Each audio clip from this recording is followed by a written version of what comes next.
मैं प्रार्थना करूंगा आनंद सिंह गांधी जी से, क्योंकि मैं ओबीसी के गांधी जी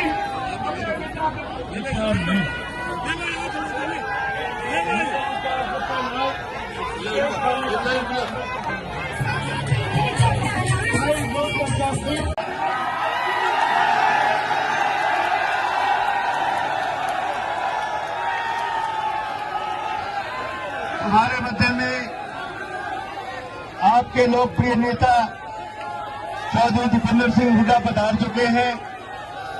आप सबको अभिवादन कर रहे हैं। हमने हमारे कांग्रेस के वरिष्ठ नेता कुरुक्षेत्र से हरियाणा के वरिष्ठ नेता अशोक अरोड़ा जी से कहूंगा कि वो अपना संक्षेप में अपना संबोधन करेंगे। श्री अशोक अरोड़ा जी।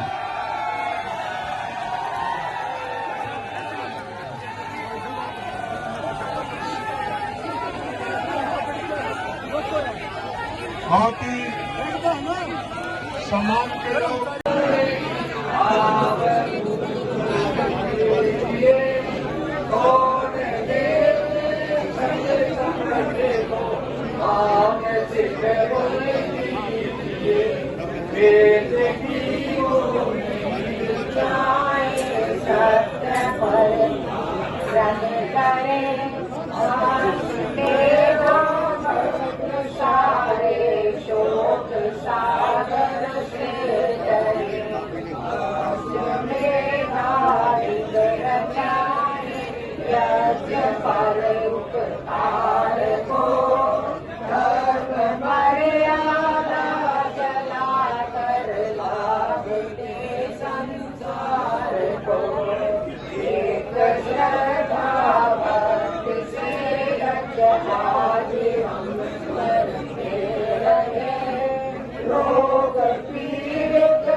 अरे वहाँ चलो, कांग्रेस दफ्तर चलो। मेरे ये सारे चलो उधर चलो।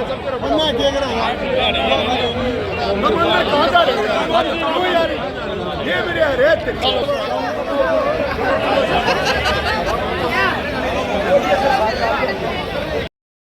चलो भाई, अम्बेडकर चौक पहुंचो, सारे अम्बेडकर चौक।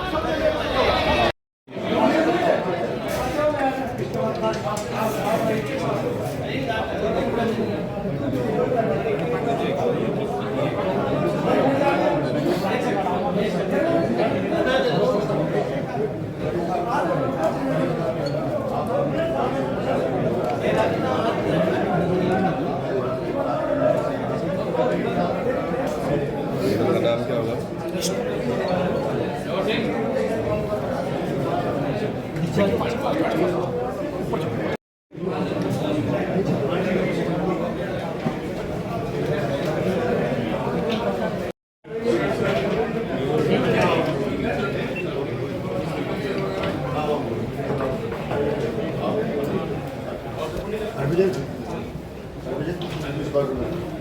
सर सर थोड़ा इस सर इस साइड कर लेगा please.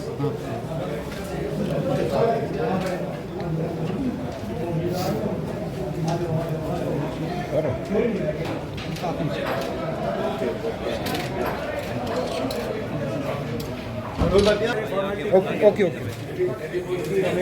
Okay okay okay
sir face इस साइड कर लेना।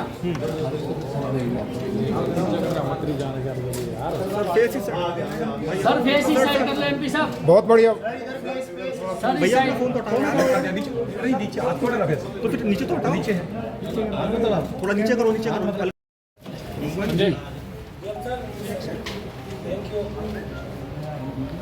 बहुत बढ़िया। बहुत बढ़िया। रुकिए ये बताते हैं ऐसे खड़े हो ऐसे करो।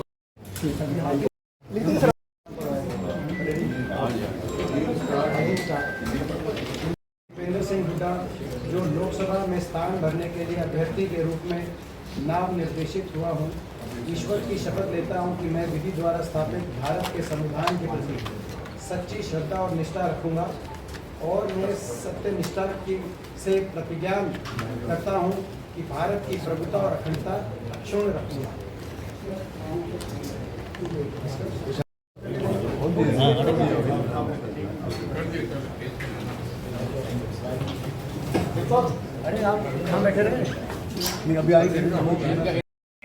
सर विजन क्या है आपका?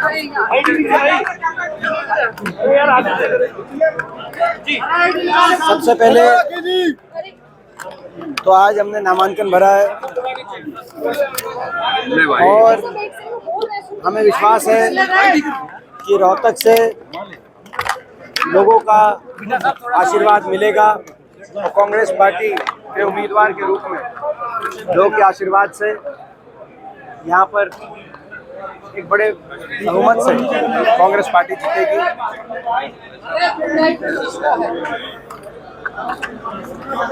अमूमन ऐसा होता है कि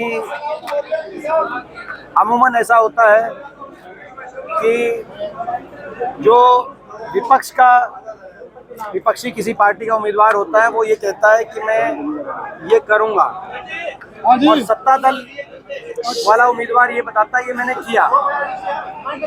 मगर रोहतक में जैसा कि आप जानते हैं लगातार हमको ये भी बताना पड़ रहा है, ये भी बता रहे हैं कि हमने ये किया।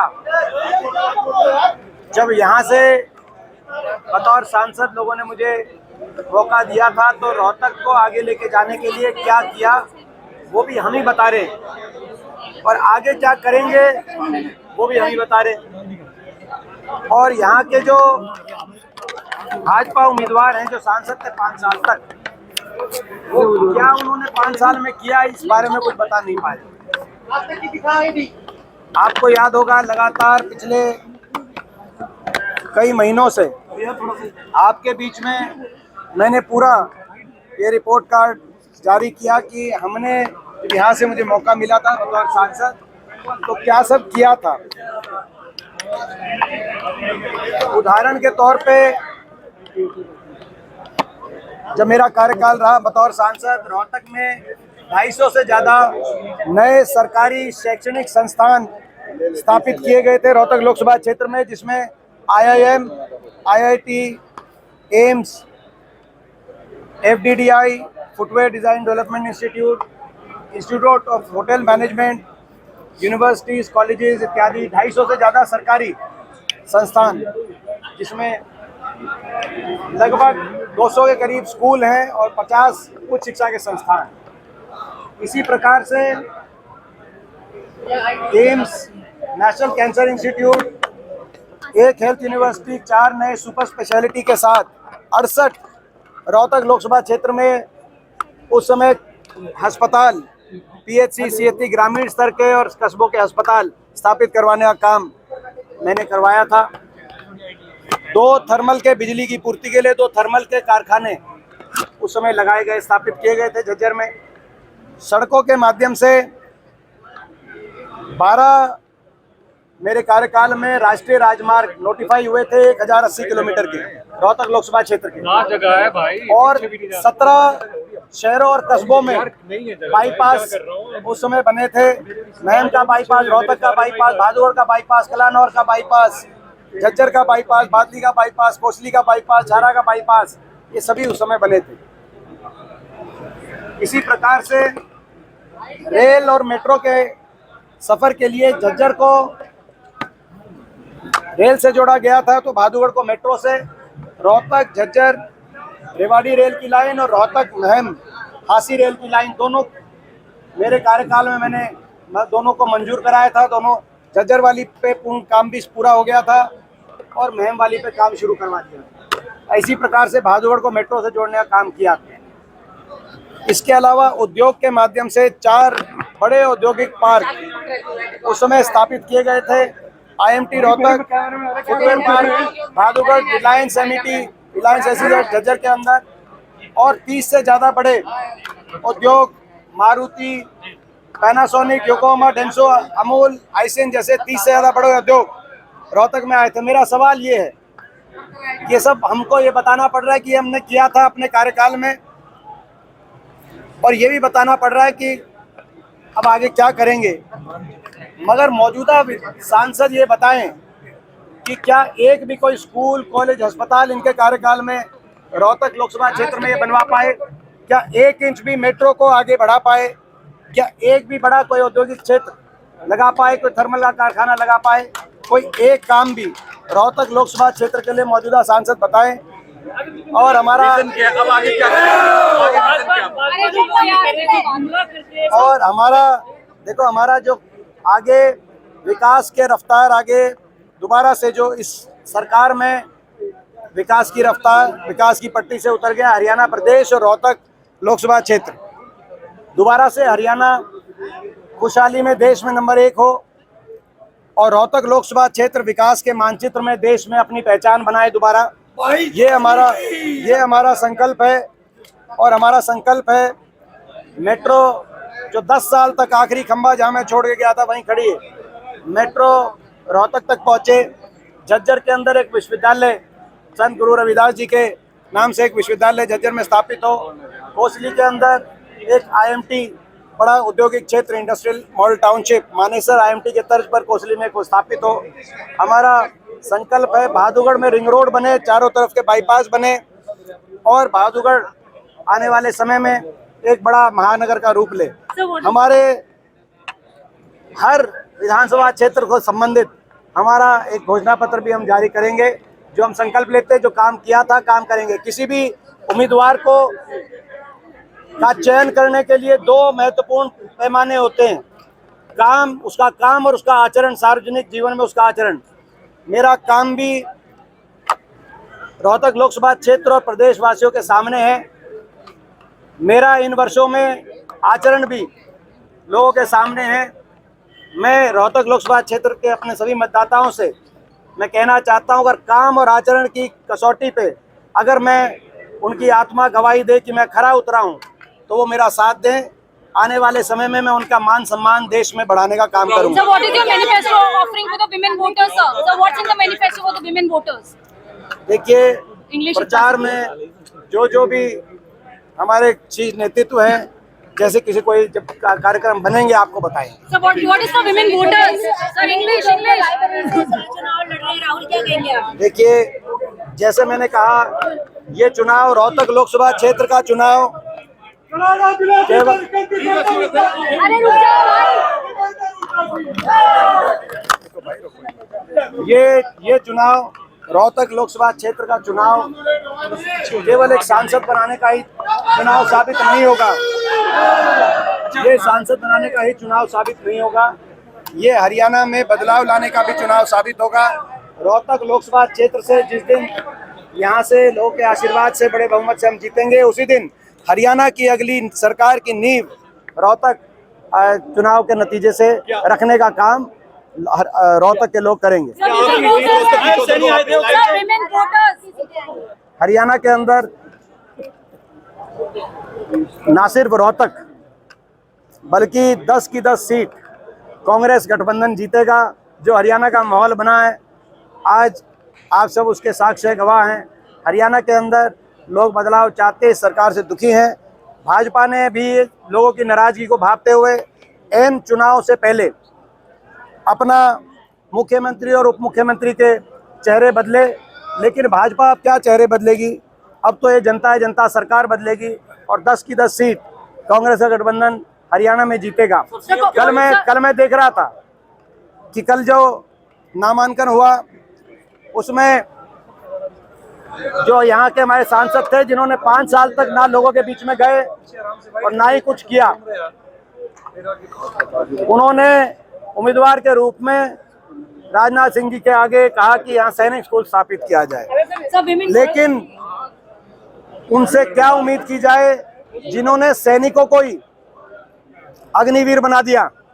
देश के सैनिकों को ही अग्निवीर बनाने के बाद जले आप पे नमक छिड़कने का काम करते हुए यहाँ के उम्मीदवार ने 5 साल के बाद क्षेत्र की एक बात उठाई, तो ये उठाई कि यहाँ सैनिक स्कूल बनाया जाए। ये इस प्रकार से हमारे मजबूत कैंडिडेट उतरे हैं, कांग्रेस के पक्ष में स्वीप होगा। हरियाणा में घूम रहे सर, किस तरह का माहौल लग रहा है आपको? बताया था अभी स्वीप होगा कांग्रेस के हक में, अभी तो बताया है कांग्रेस के हक में स्वीप होगा, इतना जनसमर्थन लेना।